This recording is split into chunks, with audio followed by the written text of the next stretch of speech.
జయ గురుదేవదత్త. మనం ఒక పిల్లవాడి జాతకం తెలుసుకుందాం. అసలు జ్యోతిష్యంలో ఎన్ని విషయాలు తెలుసుకోవచ్చో మనం తెలుసుకుందాం. పిల్లవాడి డేట్ ఆఫ్ బర్త్ 2 జనవరి 1998, ఉదయం 10 గంటల 55 నిమిషాలు పుట్టాడు, జనగాంలో పుట్టాడు.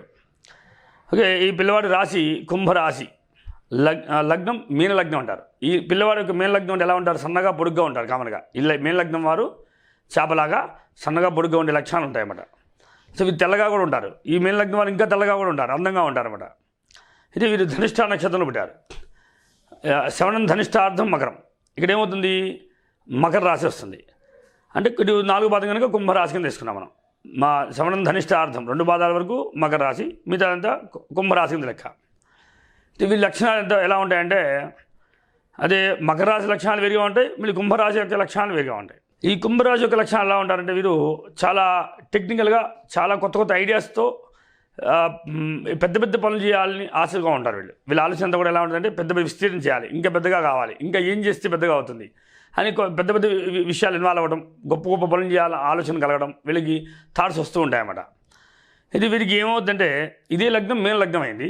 ఈ లగ్నంలో లాభ వ్యయాధిపతి శని లగ్నంలో ఉంటాడు జాతకంలో.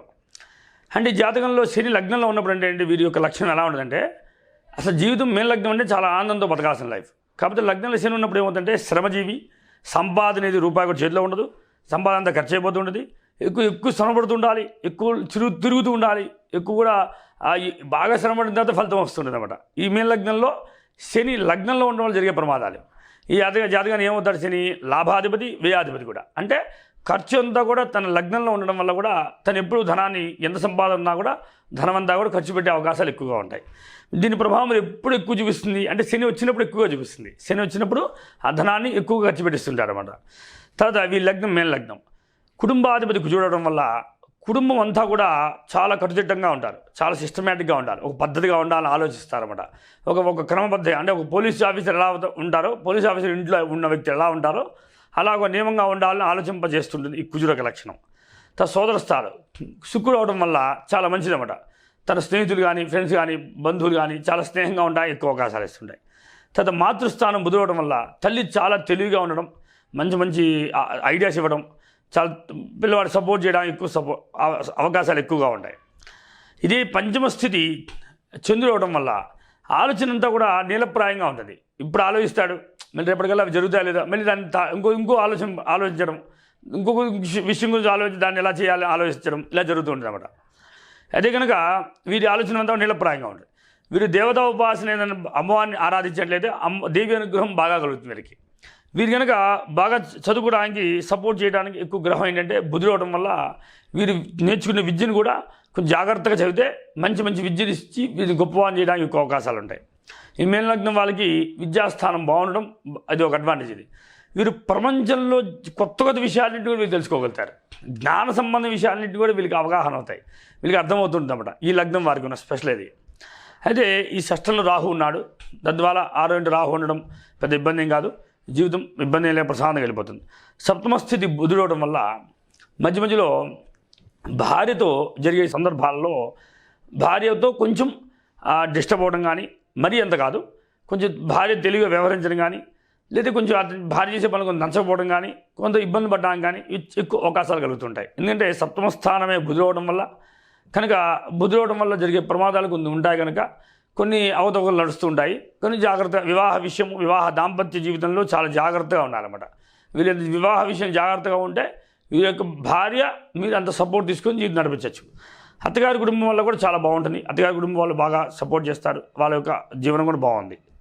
ఇక్కడ భాగ్యస్థితిలో బుధుడు నాడు భాగ్యాది కుజడం వల్ల వీరి సంపాదన అంతా కూడా వీరు ఎలా చేసుకోవచ్చు అంటే, సాఫ్ట్వేర్ రంగం కానీ, వీరు సినిమా రంగం కానీ, లేదంటే వీరికి అవకాశాలు ఎక్కువ కలుగుతుంటాయి. అలానే వీరికి బుధుడు భాగ్యంలో ఉండడం వల్ల, వీరికి చతుర్థ సప్తమాది భాగ్యంలో ఉండడం వల్ల ధన సంబంధమైన విషయాల్లో వీరికి చిత్త పరిశ్రమలో ధనాన్ని ఎక్కువ సంపాదించడానికి ఎక్కువ అవకాశాలు ఉంటాయి. తర్వాత అలానే దశమ స్థితిలో రవి ఉన్నాడు. దశమ స్థితిలో రవి ఉండడం వల్ల ఎప్పుడు కూడా వృత్తిలో ఎంత సంపాదించినా సరే ఏదో ఒక రుణం అనేది ఉండడము, ధనం సరిపోకపోవడము, ఇవి జరగడానికి ఎక్కువ ఆస్కారం ఉంటుంది. అదే లాభస్థితిలో శుక్రగ్రహము, అలానే కుజుడు ఉచ్చబట్టి ఉండడం, ప్లస్ దాంతో గురువు ఉండడం వల్ల 3 గ్రహాలు ఉండడం వల్ల ఒక వృత్తిలో సరైన జీవన ప్రయాణం ప్రశాంతంగా ఉండలేక కొంచెం అవతకులు నడుస్తూ ఉంటాయి. జీవన ప్రయాణం కూడా సరైన జీవనం దొరకకపోతూ ఉండడం. ప్లస్ శుక్రుడు లాభంలో ఉండడం వల్ల మాత్రం స్త్రీల వల్ల లాభం పొందడము, వృత్తి వల్ల కొంత లాభం పొందడము, వృత్తి వల్ల కొంచెం ఉన్నత స్థితి పొందడానికి అవకాశాలు ఉంటాయి. కానీ వృత్తిపరంగా దశమాధిపతి అయిన గురుడు నీచబట్టినా సరే ఉచ్చగ్రహంతో ఉండడం వల్ల కొంత నిజత్వం పోవడం వల్ల కొంత మంచి యోగాలు కూడా తగులుతుంటాయి. ఒకసారి కింద పడుతుంటాడు, మంచి ఉన్నత స్థితికి వెళ్ళి మళ్ళీ ఉన్న మంచి పొజిషన్ రావడానికి కూడా ఎక్కువ అవకాశాలు ఉంటాయి. తర్వాత ఇంకొకటి ఏంటంటే సంతాన స్థితి పంచమాధిపతి అయిన చంద్రుడు సంతాన స్థితి వెయ్యిలో ఉండడం వల్ల అసలు వీరికి ఎక్కువ స్త్రీ సంతానం ఎక్కువ మంది కలగాలి లెక్క ప్రకారం. ప్లస్ అతను వాళ్ళు వెళ్ళి వెయ్యి స్థితిలో ఉండడం వల్ల సంతానం లేటుగా కలగడం కానీ లేదా సంతానం కొంతమంది త్వరగా కలవకపోవడం కానీ జరుగుతుంటుంది కూడా. ఈ సంతాన దోషంలో చంద్రకేతుడు కాంబినేషన్ మంచిది కాదన్నమాట. వీళ్ళిద్దరిలో కలిసి ఉన్నప్పుడు గ్రహణం పట్టినట్టు లెక్క. కనుక ఆ చంద్రకేతు కాంబినేషన్ మంచిది కాదు. సంతాన విషయంలో తగ్గ జాగ్రత్త పాటిస్తే మంచిది.